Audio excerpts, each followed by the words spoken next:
A woman's blood-crusted body lay crumpled against sun-baked rocks, her breathing shallow as dust.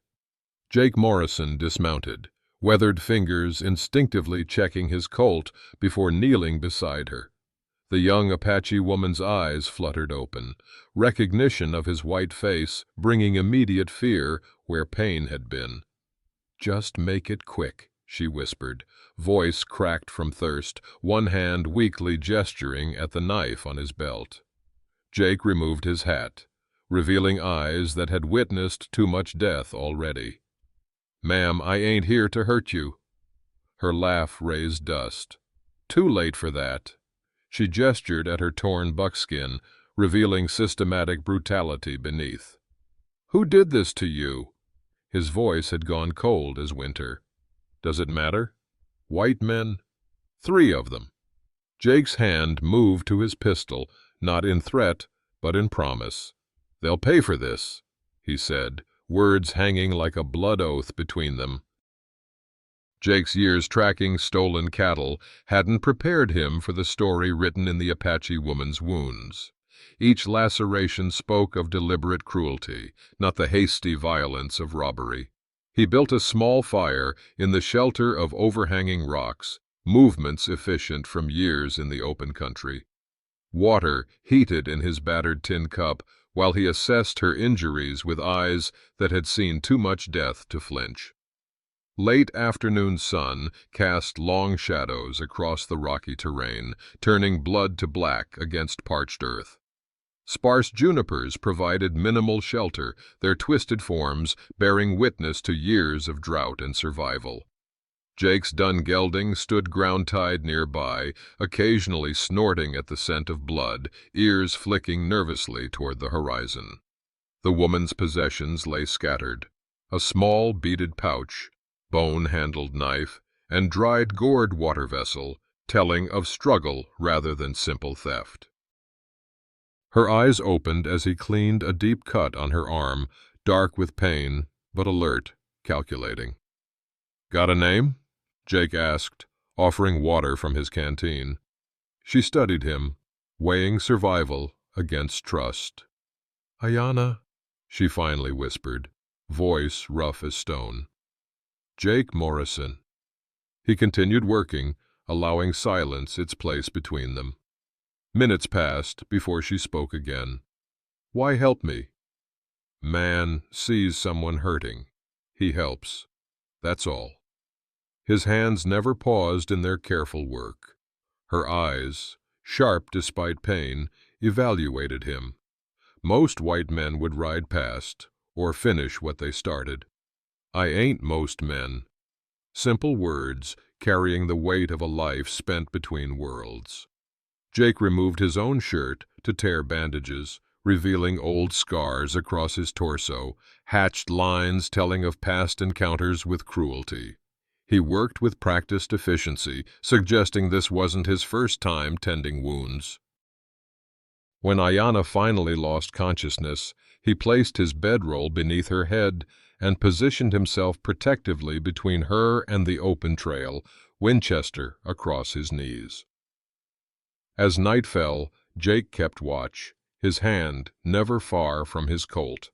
His eyes scanned the horizon periodically, measuring distances and possibilities. Something about this attack felt different. Not random violence, but deliberate message. The precision of her wounds spoke of time taken, of purpose behind pain. Dawn revealed Ayana watching Jake through half-closed eyes, measuring him against experiences that had taught her to distrust white men. She flinched when he moved too quickly, her body remembering what her mind tried to forget. "They were looking for someone," she said suddenly, voice stronger than the previous day. "When they realized I wasn't her, they decided to—" Her voice faltered, eyes fixed on some middle distance. "You don't need to say it." Jake handed her jerky from his saddlebag. They laughed. 2 words carrying more weight than all her physical injuries, said no one would care about one more dead Apache.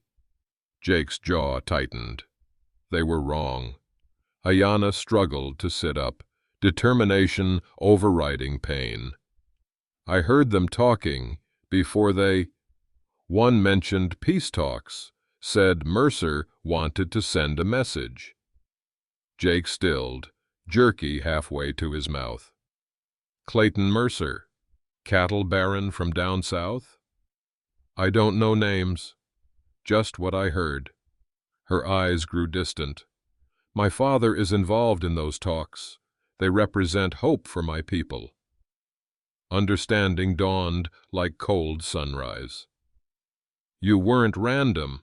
They targeted you. Ayanna's chin lifted slightly, dignity asserting itself despite everything. I am Natan's daughter. He speaks for our people in the negotiations.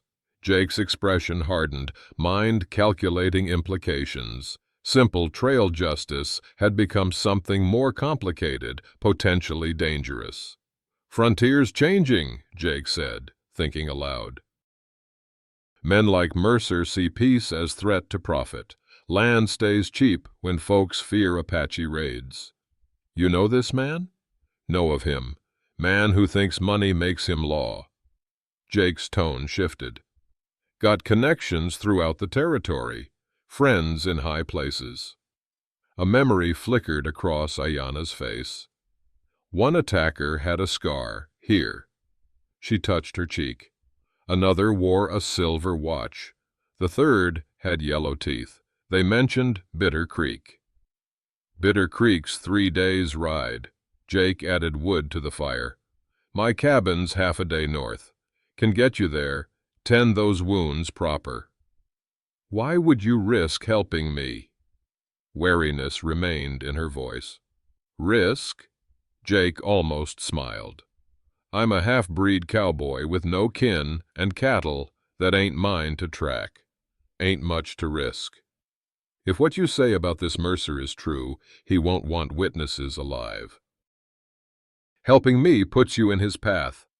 As moonlight spilled across the rocks, something silent passed between them. Recognition that in a world where some lives were deemed worthless, acknowledging another's humanity became rebellion. I can't pay you, she said finally. Ain't asking for payment. Jake studied the horizon. Those men think you're dead. Gives us advantage for now. Ayanna watched him prepare for their journey, her assessment shifting. You've made enemies before. Few friends, too. Sometimes hard to tell difference out here. Dawn found them heading north, Jake walking beside his horse, where Ayanna sat slumped in the saddle, her face tight with pain, but her eyes watching the horizon with fierceness that told him death would have to work harder to claim her.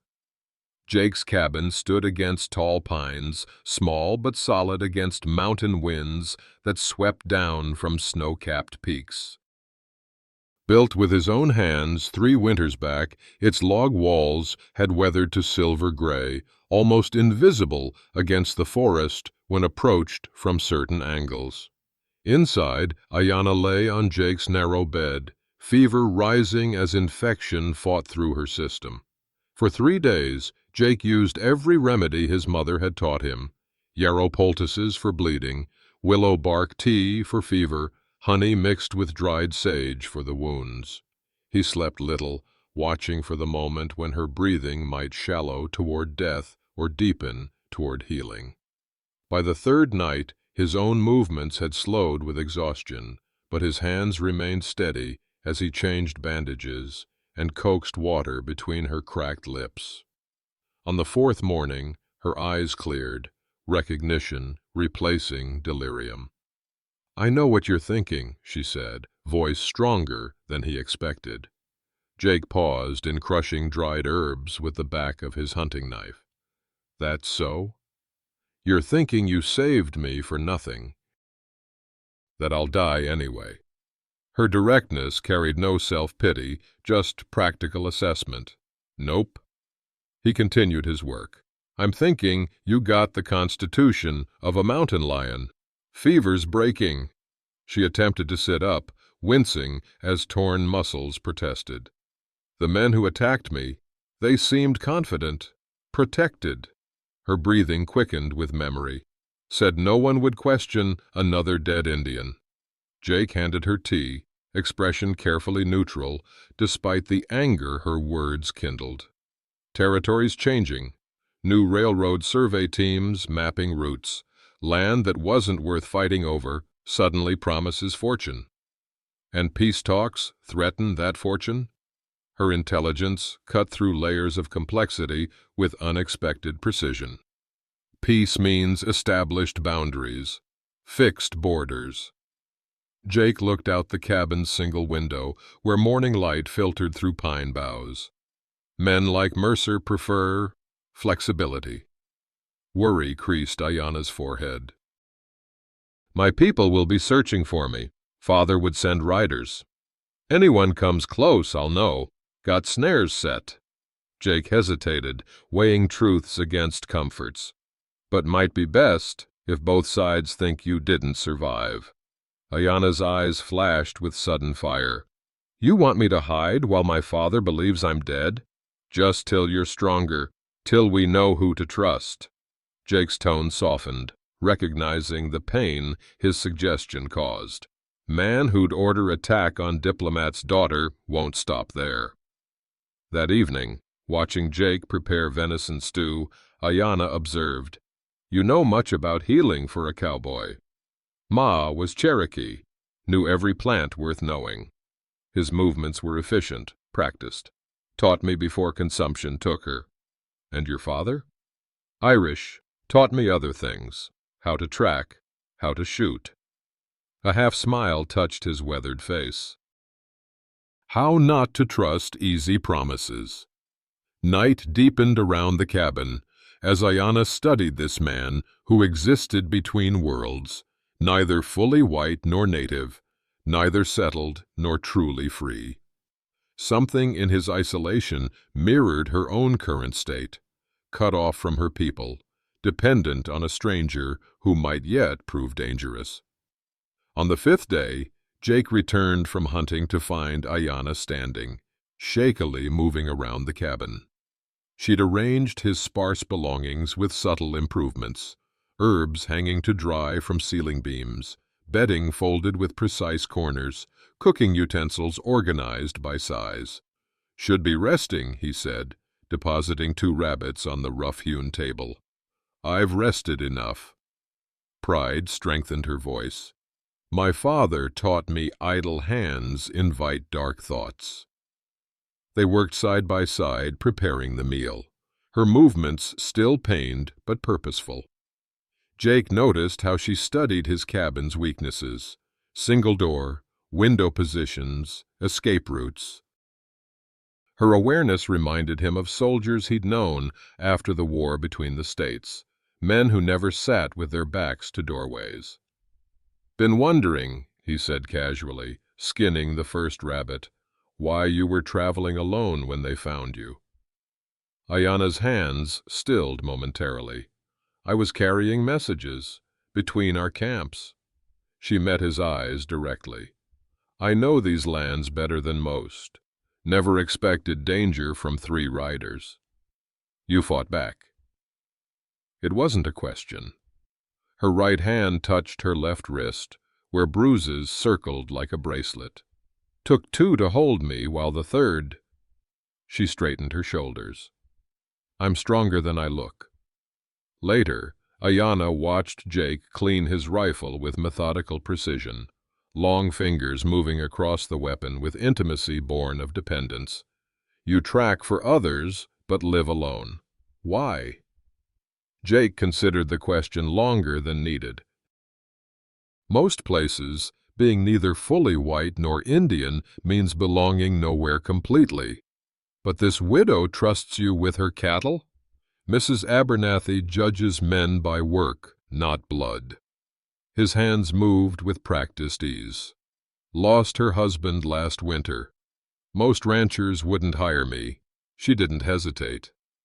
Ayana nodded, understanding unspoken kinship in outsider status. My mother was Chiricahua.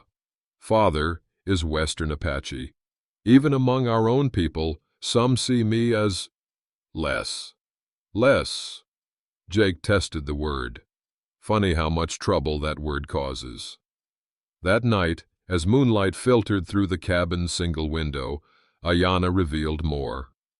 The peace talks involve land boundaries, hunting rights, water access. My father believes coexistence is possible. And you? Her eyes reflected firelight. I believe peace requires justice first. Men who attack without consequence will never respect boundaries. Jake absorbed her words, recognizing determination beneath still healing wounds. Those men in Bitter Creek won't be expecting you. No. Something dangerous flickered in her expression. They won't. When I am stronger, she continued, I will find them. Jake studied her, noting improving color, straightening posture, calculating odds. Not alone you won't. By week's end, Ayanna moved with increasing confidence. Outside, spring advanced across the mountains, snow retreating up rocky slopes. Like the land itself, something in her awakened after long winter. I need to practice, she said, pointing to his rifle. Jake raised an eyebrow. You know how to shoot? Her smile was thin as a blade. My father believes in preparing for all possibilities. They stood together behind the cabin, Jake demonstrating stance modifications to accommodate her healing wounds. Her aim proved steady, confidence growing with each successful shot. He watched her face as she concentrated, saw determination replacing fear, purpose overcoming pain. That evening, she placed a small carved wooden animal beside his plate. A horse, simple but recognizable, worked from pine scraps during hours he'd been hunting. For helping me, she said, embarrassment making her voice gruff. Jake turned the carving in calloused hands. No one had given him a gift in years. It's fine work. I can carve better when my hands are fully healed. Pride edged her voice. My father says I have gift for finding shape inside wood. Later, cleaning his guns by firelight, Jake announced, Tomorrow we'll start tracking those men. Ayanna looked up from another carving taking form beneath her knife. You believe I'm strong enough? It wasn't a question, but Jake answered anyway. I believe they're counting on you being dead. Element of surprise is something we should use. Outside, an owl called into darkness, its question hanging unanswered. Inside, two wounded souls prepared for a journey neither had anticipated, bound by cruelty they hadn't deserved, and a sense of justice neither would abandon. Jake checked his ammunition with particular care, mind calculating risks neither spoke aloud. We leave at first light, Jake said. Best be prepared for trouble. Ayanna's hand moved to her healing side. Trouble found me once. This time, I find it. Spring storms had turned trails to mud, making tracking both easier and more difficult. Hoofprints stood clear as carved relief in wet earth, but rain washed them away with discouraging regularity. Jake and Ayanna followed rumors and whispers toward Bitter Creek, piecing together the path of three men who believed themselves beyond consequence. 5 days into their journey, morning found them breaking camp with the practiced efficiency of partners who'd learned each other's habits. Jake doused the fire while Ayanna packed their meager supplies, her movements still careful but increasingly fluid as healing progressed. 3 men riding together leave distinctive sign, Jake explained, crouching beside fresh hoofprints beside a creek crossing. 1 horse bears extra weight, rider larger than others. Ayanna knelt beside him, studying the tracks with intensity that matched his own. This one's gait uneven, right foreleg possibly injured. Jake's approval showed in a slight nod. Good eye. Makes tracking easier if we get separated. My father taught me to read sign before I could read words, she said simply. They followed the trail to a small settlement, little more than a trading post, livery stable, and saloon clustered around a muddy crossroads. While Ayanna waited in the sparse woods nearby, Jake approached the livery, where a boy no more than 15 swept packed earth with desultory strokes. "Looking for 3 men," Jake said, offering a silver coin that caught sunlight and the boy's immediate attention. "One with a scar here." He touched his cheek.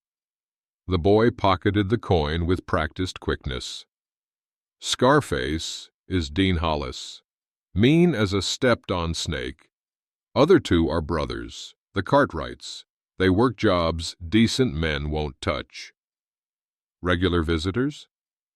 Jake kept his tone casual, though each confirmation sent anticipation through his veins like whiskey. The boy glanced nervously around the empty stable. "Come and go. Always got money after. Drink heavy at Riley's place before heading back to Bitter Creek. Anyone asks about us?" "Ain't seen nobody," the boy finished. "Folks round here don't volunteer information." Camp that evening felt different. Progress tangible in confirmed identities. Jake noticed Ayanna moving more freely, confidence returning to her posture and voice.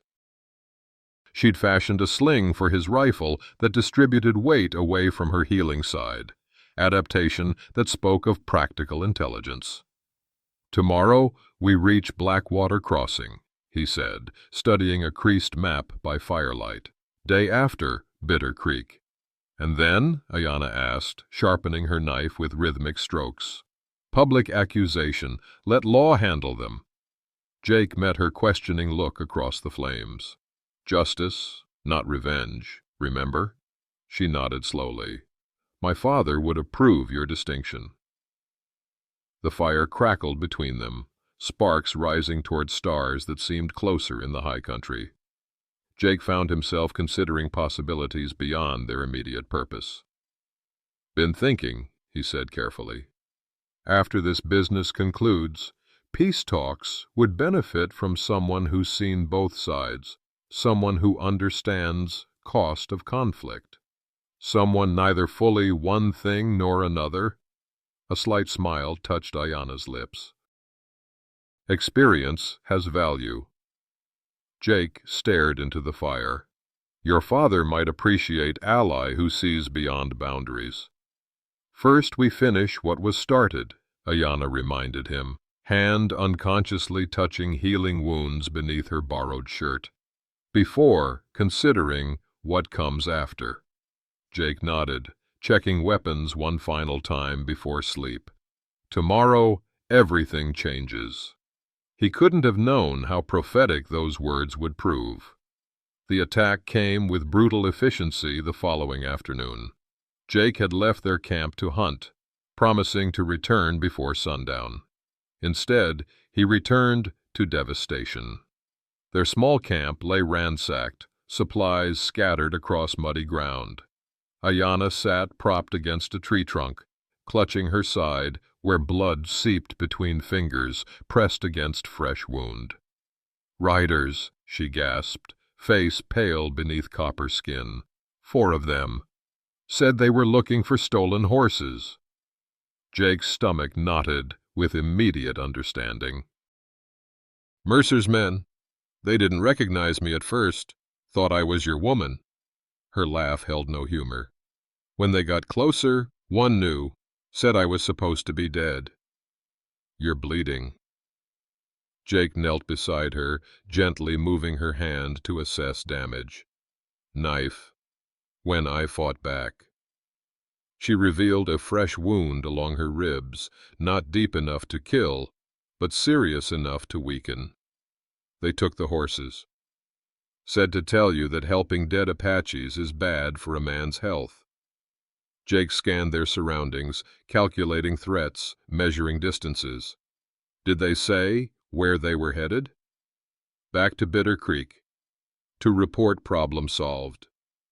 She attempted standing, gasping with pain. They were confident, unafraid. "Because Mercer owns these parts. Jake helped her sit more comfortably against the tree.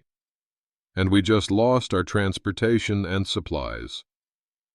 Night fell as Jake tended her wound, movements betraying controlled fury that had no immediate target. Without horses, Bitter Creek was now 3 days' walk through terrain that offered little shelter. Worse, they'd lost the element of surprise. Mercer knew someone was hunting his men. "We should turn back," Jake said finally, bandaging finished. "Get you somewhere safe." Ayanna's eyes flashed with defiance. "They attacked me twice now. There is no safe."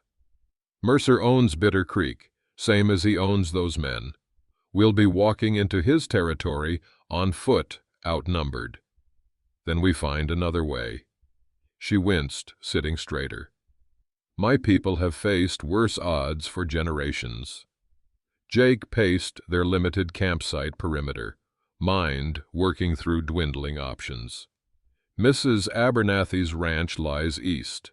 2 days hard walking. And my attackers escape while I hide? No." Ayanna's determination overcame pain in her voice. "They believe me helpless, again. Their confidence will be their weakness." Jake studied her, seeing beneath physical vulnerability to the steel core that had kept her alive when others would have succumbed. Walking into Bitter Creek wounded on foot is a suicide mission. Maybe. But doing nothing ensures others suffer my fate. Her eyes held his. "You promised justice, Jake Morrison. Did you mean it?" His expression shifted from concern to reluctant admiration. "Meant every word." "We follow the creek," he decided. "Water masks our trail. Without horses, we're less visible." Ayanna nodded approval. "My people move in small groups for same reason. One person can hide where many cannot." "Still need supplies?" "Plan." Jake inventoried their remaining possessions. 1 canteen, knife, rifle, pistol, minimal food. "And you need rest before a 3-day walk." Dawn found them following the creek, using water to mask their trail. By midday, exhaustion slowed their pace. Ayanna stumbled, face pale from blood loss and renewed fever. Jake caught her before she fell. "This was a mistake. You need rest. What I need is justice." But her body betrayed her spirit as she collapsed against him, consciousness fleeing. With no shelter and storm clouds gathering, Jake carried Ayanna to an outcropping of rocks that offered minimal protection from approaching weather. Rain began as he fashioned a crude lean-to from branches and the single blanket they'd salvaged. By nightfall, Ayanna's fever raged, reopened wounds, threatening the progress she'd made during days at his cabin. "Should have left me," she murmured, delirious. "Everyone leaves eventually." Jake wiped her forehead with a damp cloth torn from his shirt. "Not everyone." Morning brought no improvement. Jake left her briefly, foraging for medicinal plants he'd seen growing nearby, cursing himself for risking her life. When he returned, their small camp was surrounded by 5 mounted men. At their center sat a figure Jake recognized immediately from descriptions: Clayton Mercer himself, silver-handled revolver aimed casually at Ayanna's unconscious form. "The half-breed who can't mind his own business," Mercer said, by way of greeting. "Tracking my cattle thieves, I heard. Funny how you found this Apache trash instead." "Those cattle belong to Mrs. Abernathy," Jake said evenly. "And this woman has a name." "Had a name," Mercer corrected, smile cold as December frost. "Dead Apaches don't need names, boy." "She's not dead." "Details." Mercer gestured to his men. "We're solving problems before they arise. Peace talks are bad for business. Land stays cheap when folks fear Apache raids." Jake calculated odds, 1 against 5, with Ayanna helpless. Seems like a lot of trouble for one woman. Example setting. Mercer's horse pawed the ground impatiently. Her father's an influential man. His daughter's death will send the right message. Can't have savages thinking they deserve treaties. Rage burned through Jake's veins, but he kept his voice steady. And me? You've complicated things, but cattle thieves get shot all the time. Tragic, but common. The moment stretched between them, Jake's hand hovering near his gun, knowing he'd never clear leather before being cut down.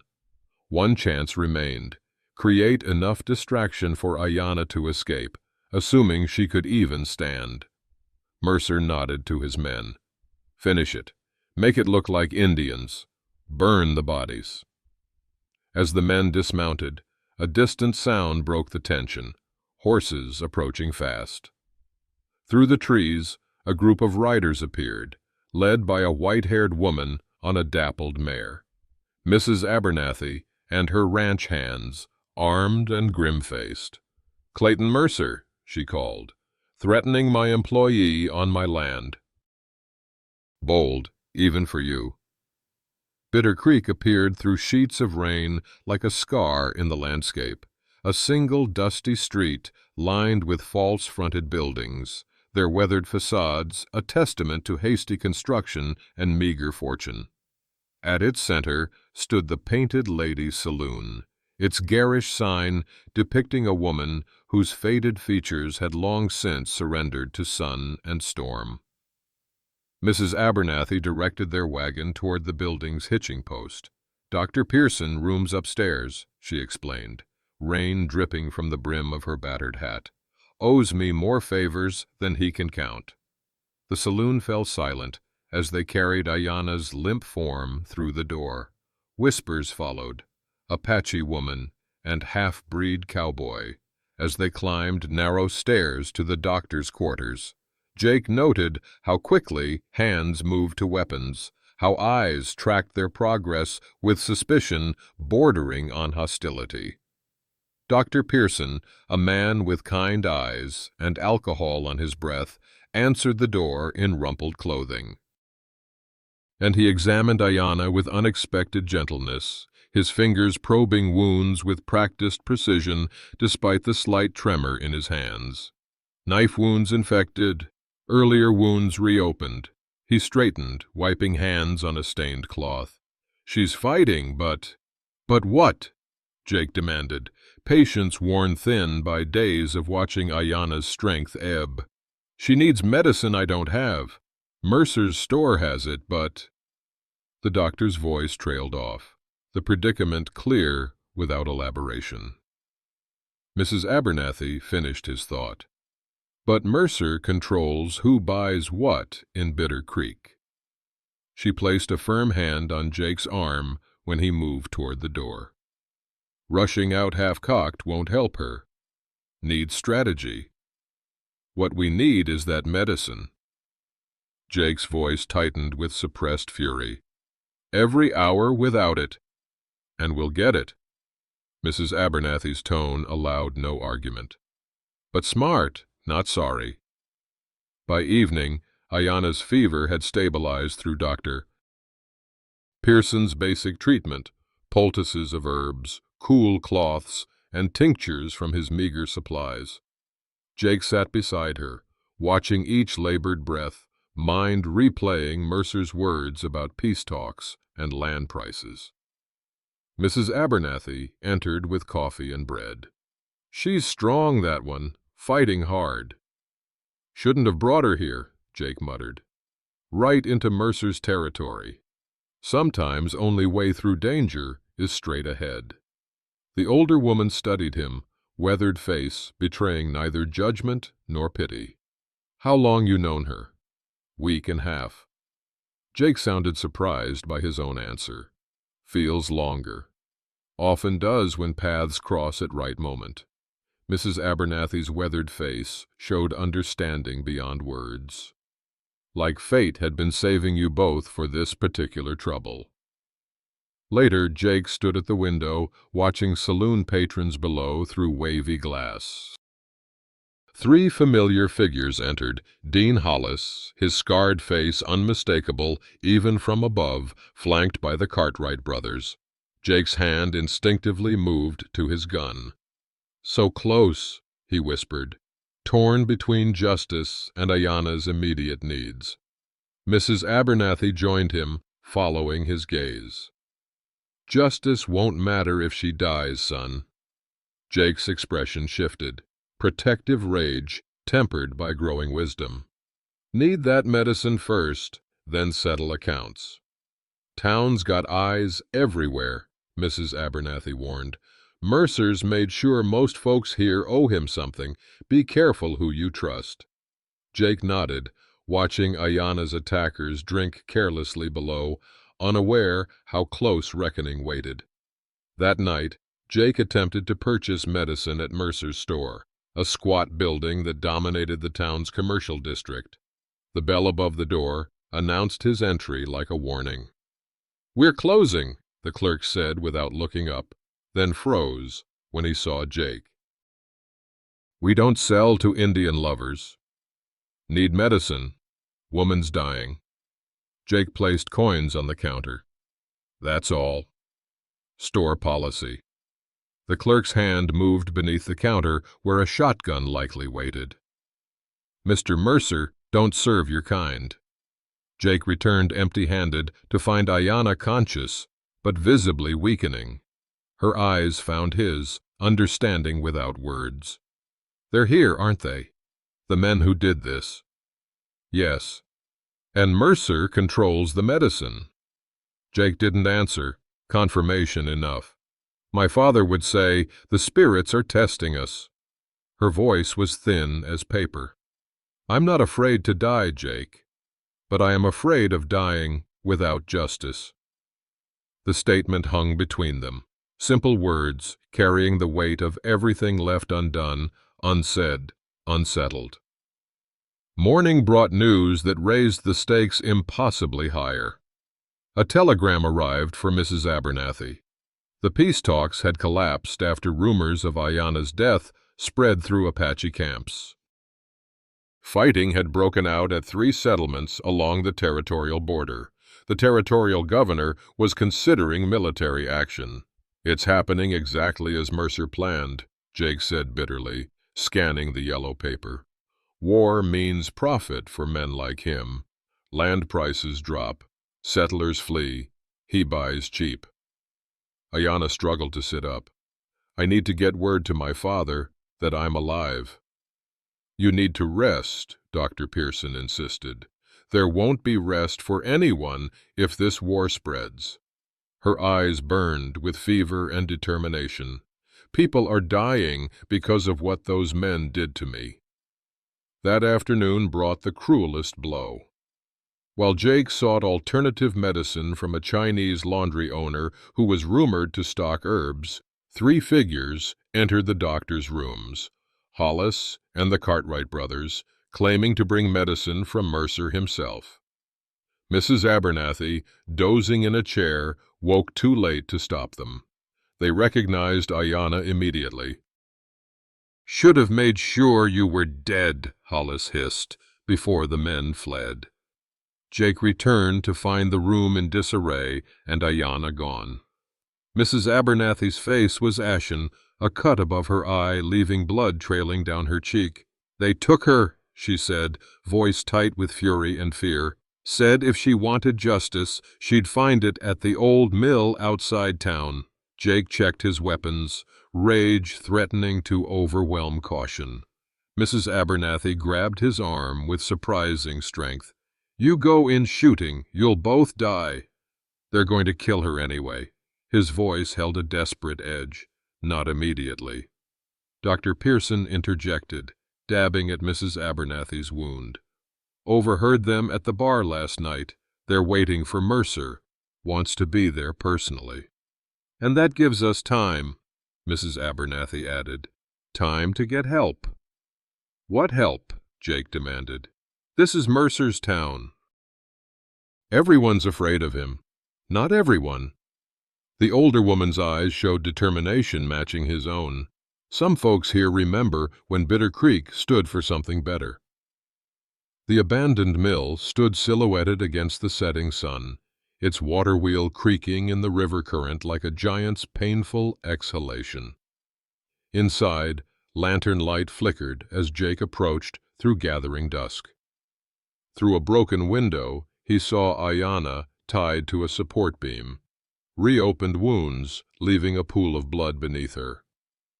The three men lounged nearby, passing a bottle between them. "Fitting place," one Cartwright brother commented. "Mercer's gonna burn it down with both of them inside. Blame it on Apache raiders." Jake counted his bullets, knowing he was outnumbered and outpositioned. Worse, he had no idea when Mercer and his men would arrive. Waiting for nightfall might give better cover, but could come too late for Ayanna. A sound behind him, Jake spun, Colt half-drawn, to find himself facing Dr. Pearson and a Chinese man he recognized as the laundry owner, Li Wei. "Mrs. Abernathy can be persuasive," the doctor explained, voice barely above a whisper. "Said she'd forgive my gambling debts if I helped." "I owe no debts," Li Wei said simply. "But I know injustice when I see it." Their presence offered hope, but the odds remained daunting. As they prepared to enter, hoofbeats approached, Mercer and 4 riders. "Now or never," Jake murmured. Inside the mill, Hollis yanked Ayanna's head back by her hair. "Your Apache friends are burning ranches, killing whites. Your death's just the beginning." Despite her condition, Ayanna's voice remained strong. "My people wouldn't attack unless provoked. Someone's orchestrating this." "Smart squaw," Hollis mocked. "Too smart to keep breathing." The door burst open as Jake entered, revolver drawn. The momentary surprise gave him advantage enough to wound one Cartwright brother before diving behind crates as return fire splintered wood around him. From outside came shouts as Mercer's men surrounded the mill. Trapped between enemies with Ayanna bleeding out, Jake faced the devastating possibility that he'd failed her completely.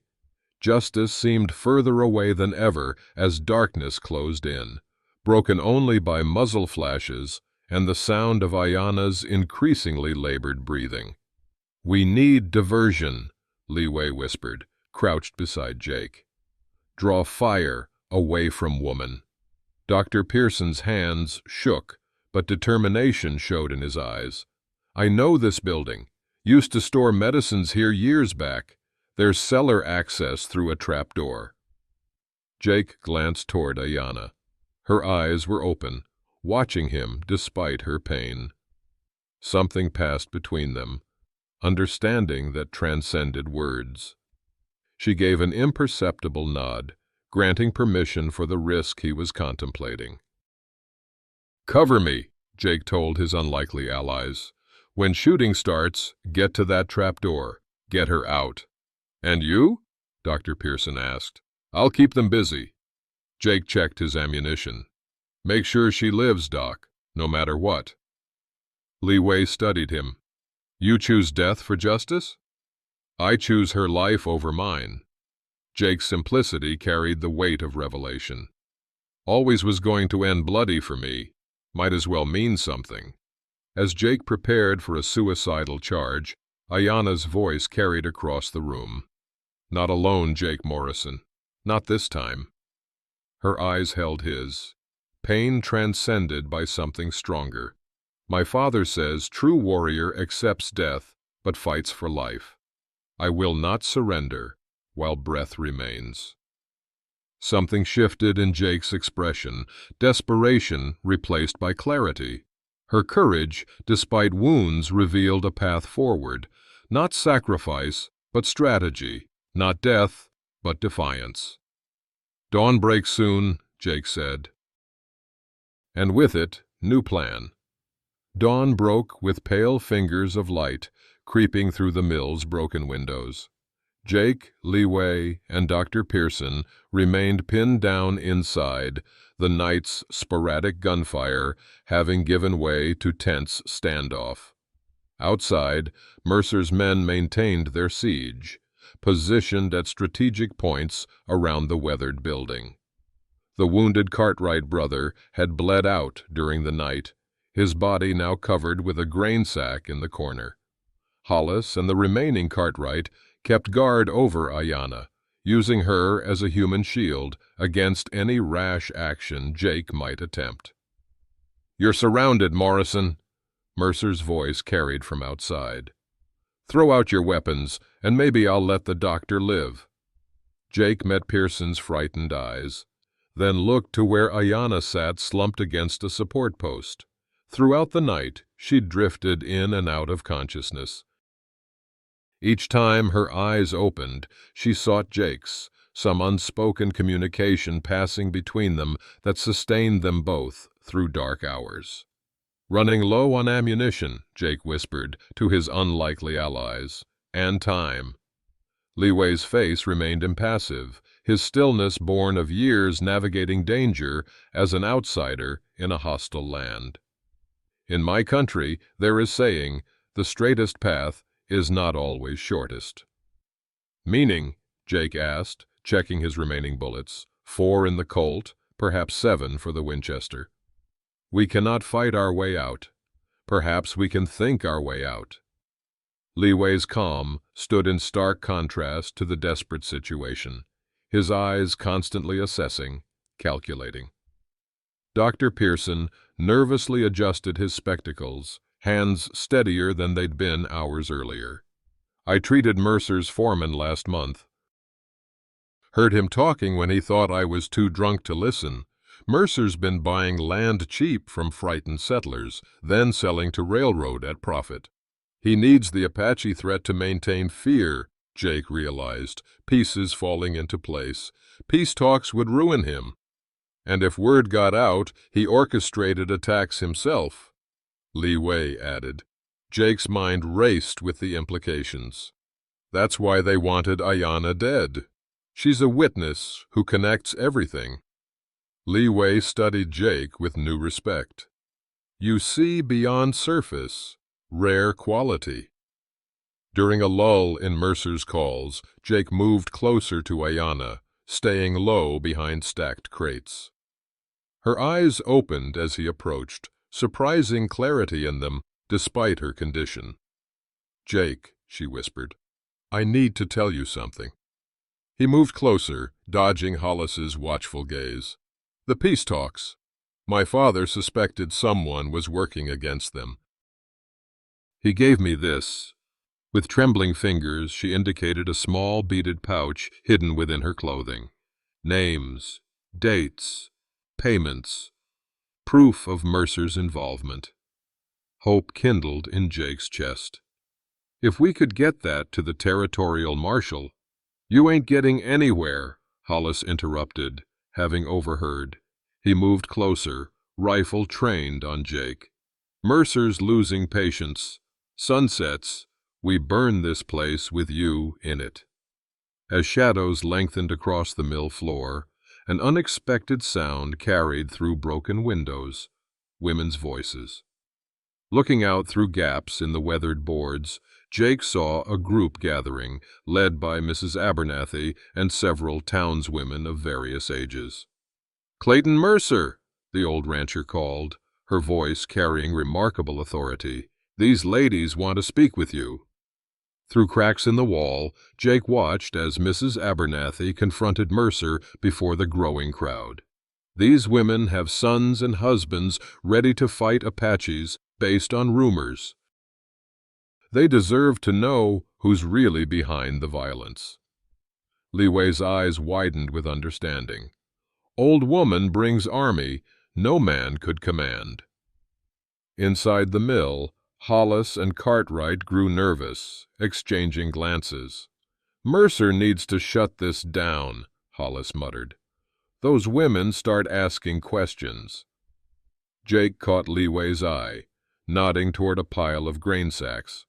The Chinese man understood immediately, inching toward them while attention focused on the scene outside. In one fluid motion, Li Wei toppled the heavy sacks onto the distracted Cartwright. Jake launched himself at Hollis, driving him away from Ayanna. Dr. Pearson rushed to free her while the men struggled.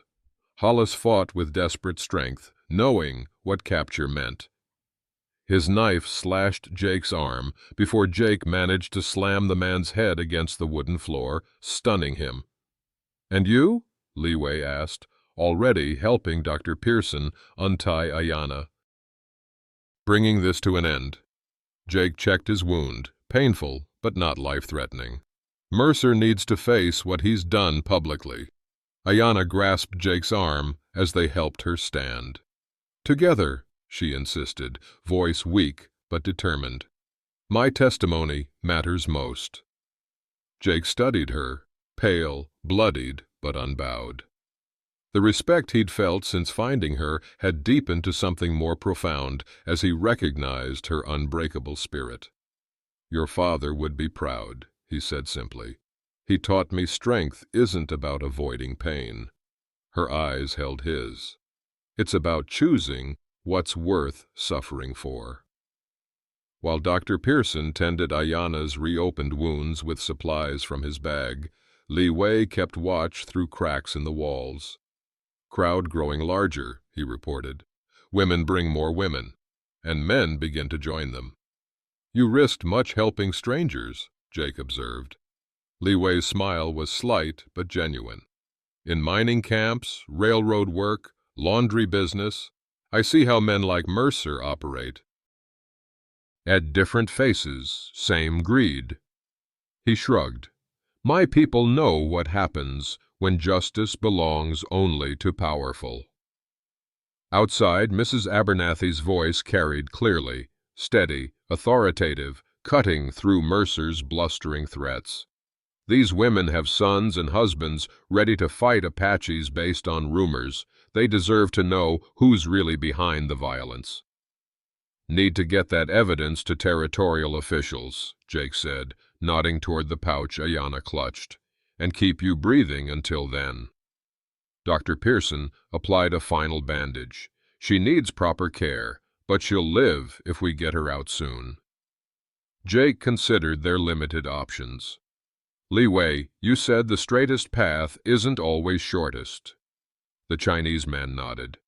"Mill backs against river, water wheel housing offers cover. Most guards watch front." "Can you swim?" Jake asked Ayanna. "Better than most." A hint of pride flickered despite her condition. "Doc, can you create a distraction from the front when the time comes?" Pearson swallowed nervously, but nodded. "Been causing distractions most of my life, usually not intentionally." Through a broken window, they watched the confrontation intensify. A younger woman stepped forward beside Mrs. Abernathy. "My brother died in the attack yesterday. Everyone said it was Apaches, but his body was stripped of valuables. Apaches don't rob the dead." Murmurs spread through the crowd as more women joined the confrontation. Mercer's men shifted uncomfortably, outnumbered not by force, but by the moral authority of grieving mothers and wives. "Mercer losing control," Li Wei observed. Men looked to each other, not to him. Sign of breaking loyalty. Jake nodded. "People fear until they don't. Then everything changes." "We move when shooting starts," Jake decided. Doc creates front distraction. Li Wei leads Ayanna through water wheel passage. "I bring Hollis and evidence." "And if Mercer escapes?" Ayanna asked. "He won't." Jake's certainty carried the weight of promise. His kind always believes they're untouchable, makes them careless. As they prepared, Ayanna touched the wooden horse carving she'd somehow kept through everything. "For courage," she explained, placing it in Jake's hand. "My father says objects hold spirit of their maker." Their fingers touched longer than necessary, connection transcending their desperate circumstances. We need testimony, not bloodshed, Jake explained, checking Hollis's bindings. The scar-faced man now gagged and secure. Public accusation with evidence to back it. Mercer has friends in territorial government, Dr. Pearson warned. Papers might disappear, witnesses discredited.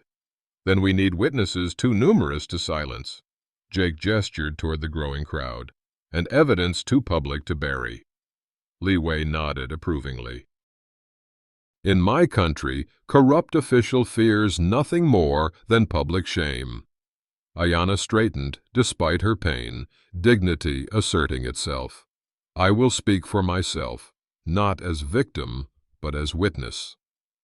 Jake studied her with newfound respect. The vulnerable woman he'd found dying had transformed, not through his protection, but through her own resilience.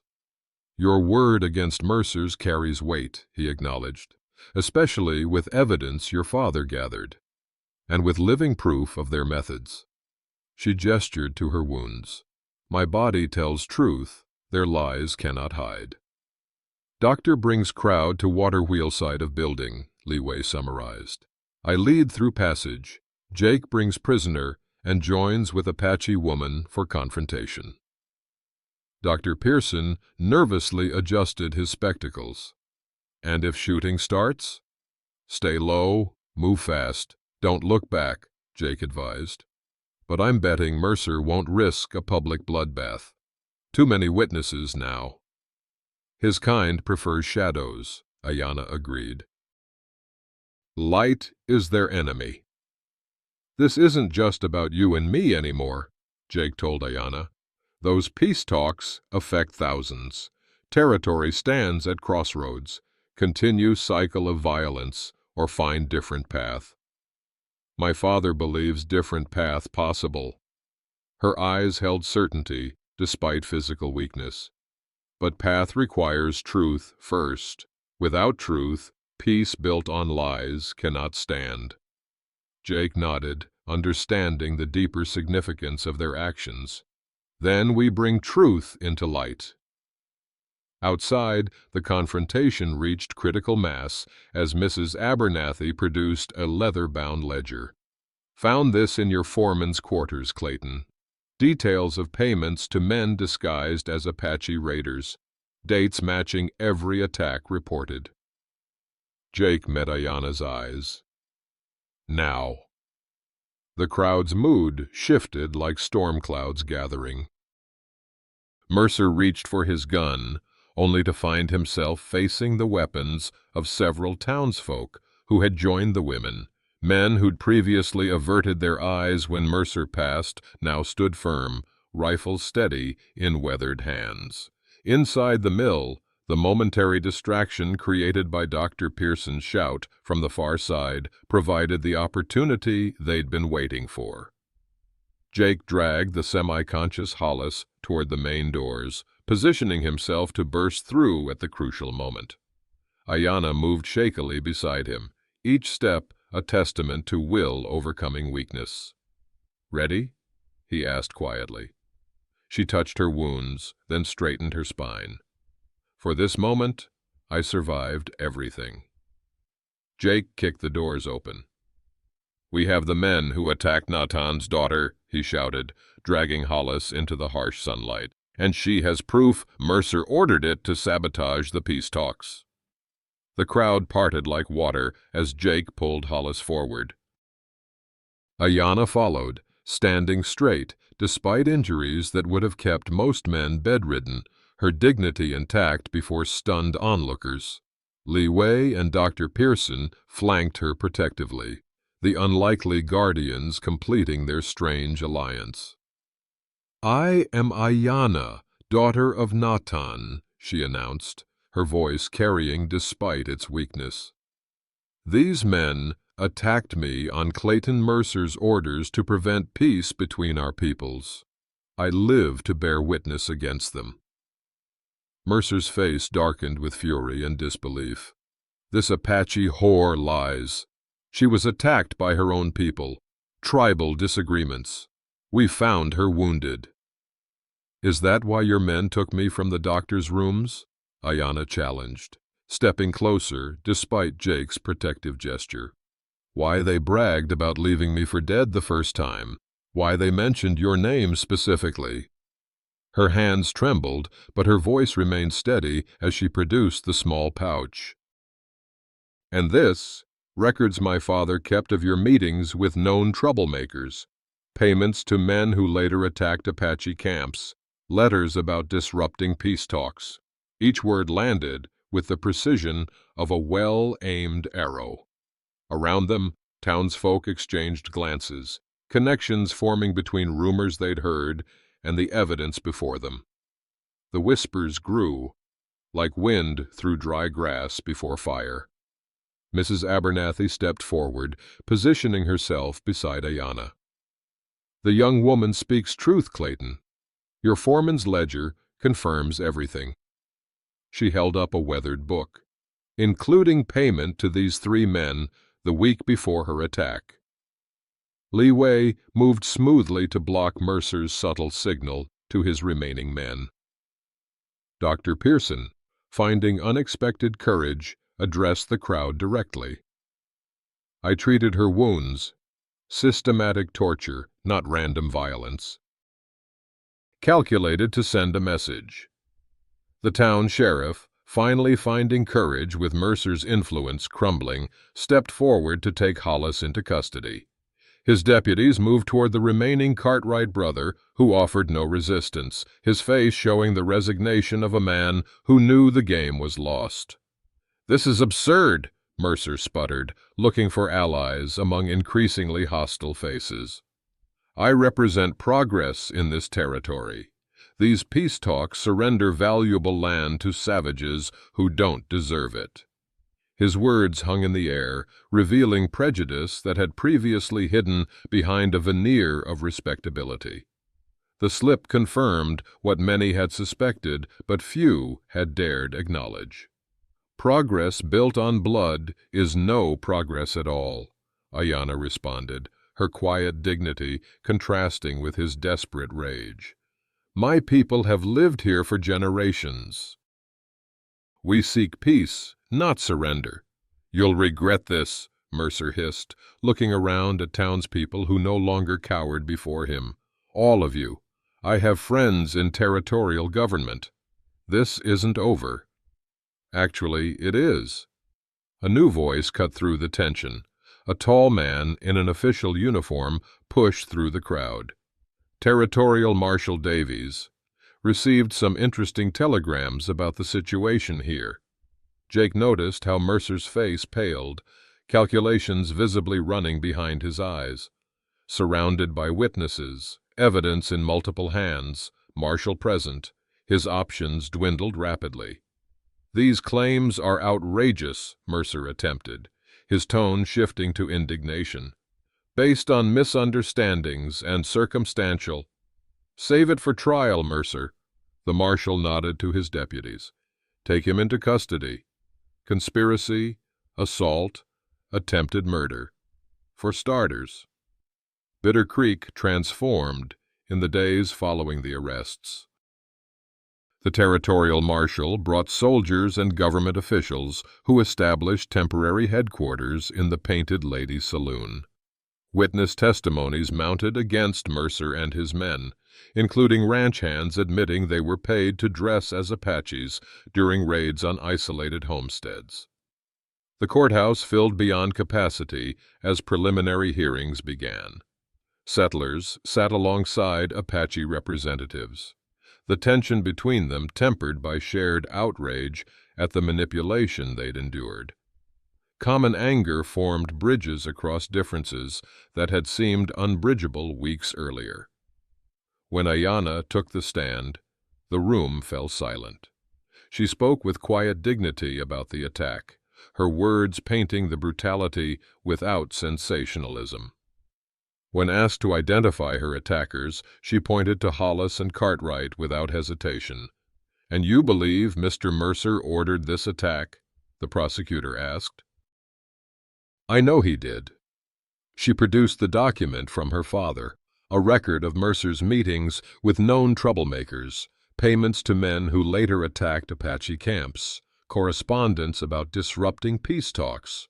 Jake testified last, describing finding Ayanna and the subsequent events. When asked why he risked his life for an Apache woman, he answered simply, "Because she needed help. That's reason enough." His straightforward testimony carried weight precisely because of its lack of embellishment. Several jurors nodded unconsciously at his words, recognizing truth in their simplicity. Outside the courthouse, Ayanna found Jake staring across the dusty street, his expression unreadable. "Justice feels different than I expected," he admitted. "How so?"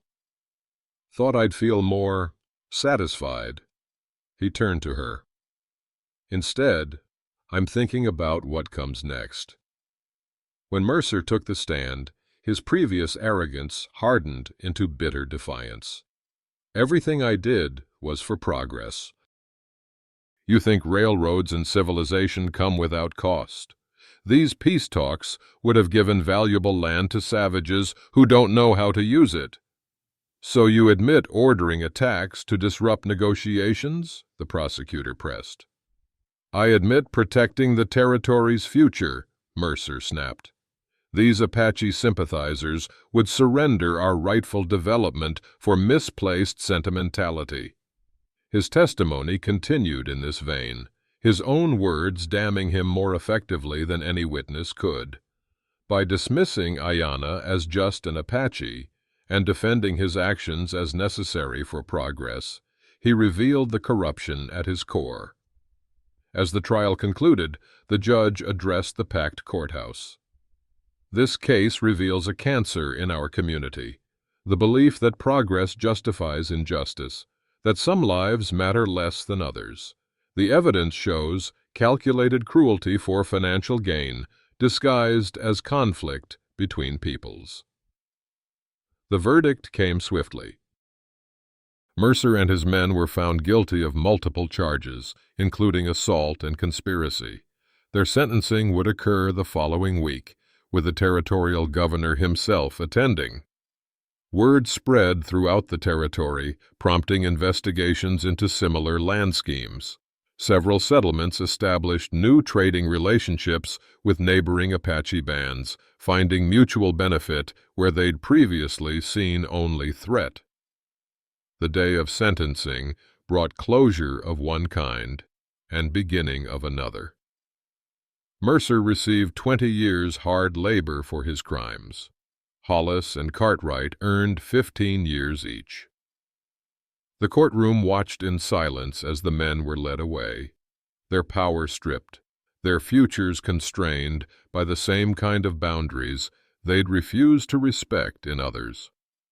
Reports arrived that peace talks had resumed successfully, with new protections written into agreements, including provisions against the kind of manipulation Mercer had attempted.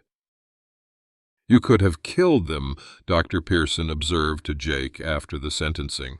"When you had them at the mill, would have been easier." "Easy isn't same as right." Jake watched Mercer being led to the prison wagon. Killing them would have just fed the same cycle. This way, everyone sees consequences. Mrs. Abernathy joined them, satisfaction evident in her bearing. "Town council's been reformed. Women have 3 seats now." Pride touched her voice. "Should have happened years ago." Li Wei, now a respected businessman rather than a tolerated outsider, nodded toward the departing prisoners. "Justice, like rain, falls on all equally when system works properly." Outside the courthouse, territorial officials met with Apache representatives, including a messenger from Natan. Plans were made for a formal reconciliation council where Ayanna would present full testimony about the conspiracy against the peace process. Jake watched these developments, a sense of completion mingling with uncertainty about the future. "What happens now?" he wondered aloud. Beside him, Ayanna's smile carried the promise of possibilities neither had dared imagine before. Afternoon sun bathed Bitter Creek in golden light, softening the hard edges of weathered buildings. Ayanna stood at the town's edge, watching sunset paint distant mountains in shades of gold and crimson.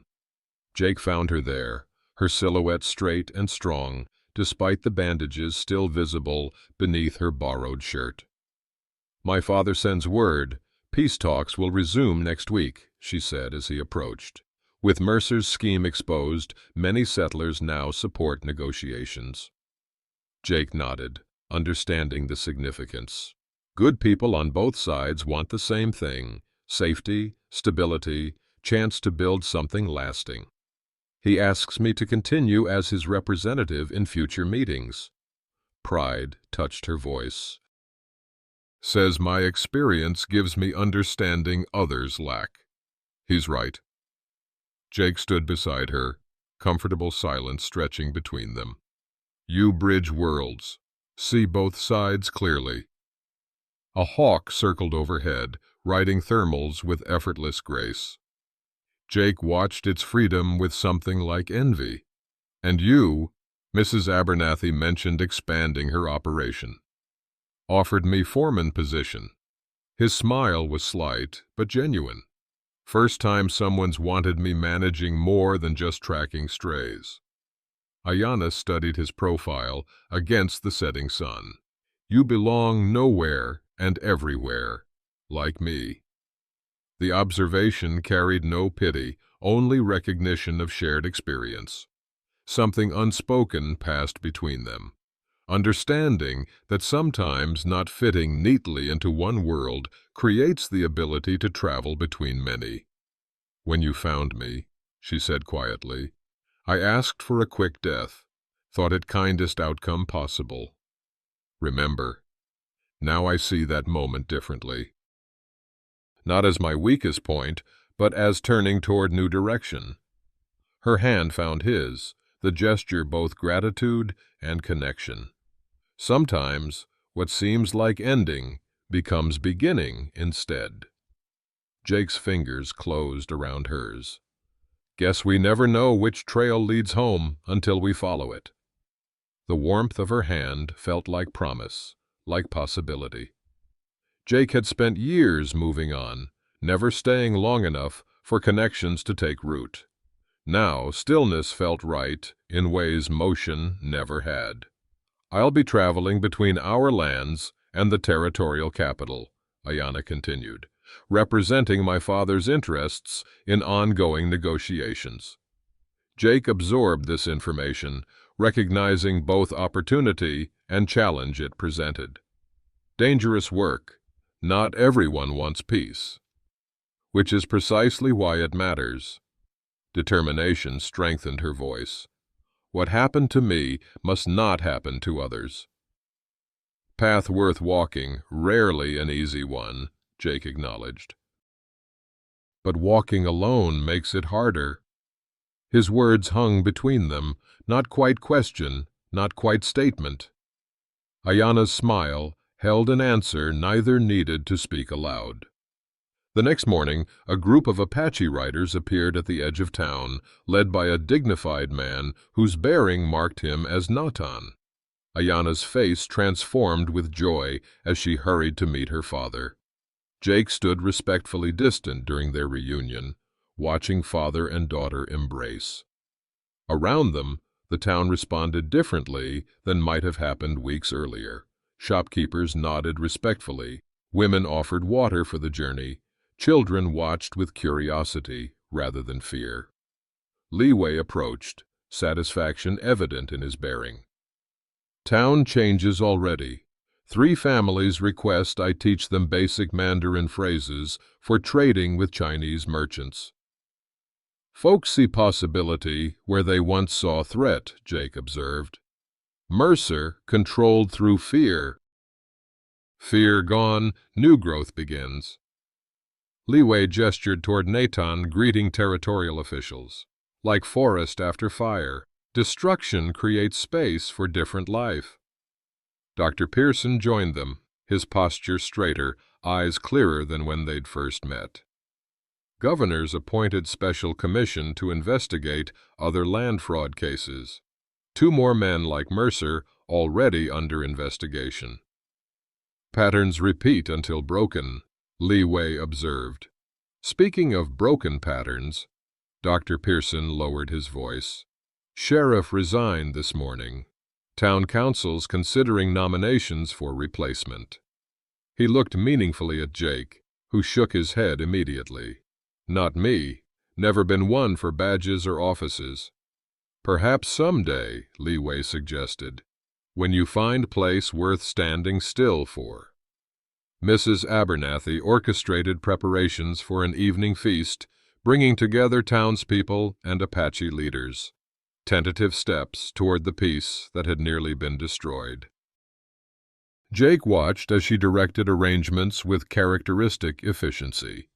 Never seen town like this, Dr. Pearson marveled. Different peoples breaking bread together. Takes courage, Jake acknowledged. Stepping beyond what's familiar. Takes example worth following, Mrs. Abernathy corrected, joining the conversation. People do what they see others brave enough to do first. Her weathered hand squeezed Jake's shoulder briefly, acknowledgment of the unexpected role he'd played in the town's transformation. That evening, the feast brought together groups previously separated by suspicion. Jake sat among Mrs. Abernathy's ranch hands, watching as Ayanna and her father spoke with government officials. "You did good, son," Mrs. Abernathy said, following his gaze. "Saved more than just one life." "She saved herself," Jake corrected, "and probably saved a lot of others from pointless war." As the celebration continued, Natan approached Jake, studying him with penetrating eyes. "My daughter tells me you found her when others would have passed by." Jake shifted uncomfortably under the man's scrutiny. Anyone would have done the same. "No," Natan said firmly, "they would not. That is why peace is so difficult. The simple act of seeing another's humanity should be common, yet it remains rare." Later, as stars appeared above Bitter Creek, Jake found Ayanna standing alone by the livery stable. "You leave tomorrow?" he asked. "Yes. My father's work continues." She hesitated. "What will you do now?" Jake arrived at his transformed cabin 1 month later. Inside, fresh cornbread cooled on the table. A second chair sat beside the fireplace. On the wall hung a simple carved decoration, a horse and eagle together, representing worlds that need not remain separate. As the sun began its descent, dust rose on the horizon. A single rider approached, silhouetted against the golden light. Jake straightened his shirt, suddenly self-conscious in a way tracking cattle had never made him feel. Ayanna rode with the confidence of someone who knew exactly where she was heading. She dismounted gracefully, taking in the improvements to the cabin with appreciative eyes. "Seems you've been busy, Jake Morrison." "Had reason to be." He took the mare's reins, leading the animal to water. "How were the negotiations?" "Promising. The territorial governor now understands our concerns better." She followed him to the cabin's porch. "And your work as foreman?" "Cattle don't care about a man's background, just his ability." He gestured toward the door. "Made coffee and cornbread." Their conversation flowed easily as twilight deepened. 2 people comfortable in shared silence and shared words alike. The journey that had begun with violence had transformed into something neither could have imagined, a connection that defied the arbitrary boundaries others had established. "My father says a person's path isn't always straight," Ayanna observed, watching stars emerge. "Sometimes it circles back to where it began, but we return changed by the journey." Jake considered his cabin, once a lonely shelter, now a potential home. Some journeys worth taking twice. Later, as firelight flickered inside the cabin, they sat side by side, planning journeys between their worlds and ways to strengthen the fragile peace being built. What had started with her plea to make it quick had become something neither was in a hurry to end. "Different worlds don't have to remain separate," Ayanna said softly. Jake's hand found hers in the firelight. Maybe they were never truly separate to begin with. Sometimes we look at scars, on land, on bodies, on the spaces between peoples, and see only the wounds that caused them. We forget that scars also represent healing, the body's stubborn insistence that life continues despite damage. The land around Bitter Creek still bears marks of conflict, abandoned homesteads, forgotten graves, paths once traveled in fear. But new trails forge alongside the old, connecting communities that once viewed each other only through the distorted lens of prejudice and fear.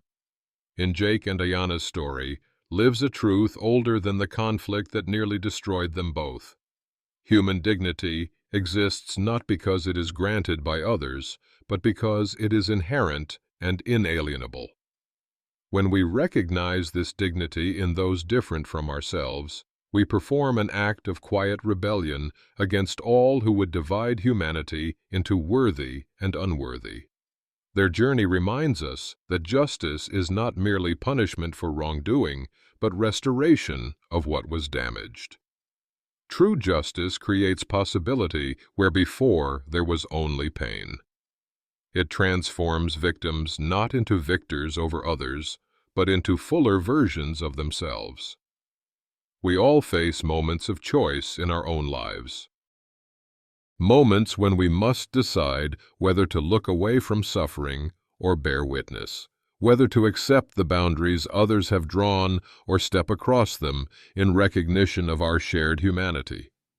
The path to healing begins not with grand gestures, but with simple recognition, seeing the person before us as worthy of the same dignity we claim for ourselves. In that recognition lives the possibility of connection across differences that seem insurmountable only until someone dares to cross them. Perhaps most importantly, such crossings remind us that individual choices matter. Small acts of courage ripple outward, changing landscapes once thought immutable.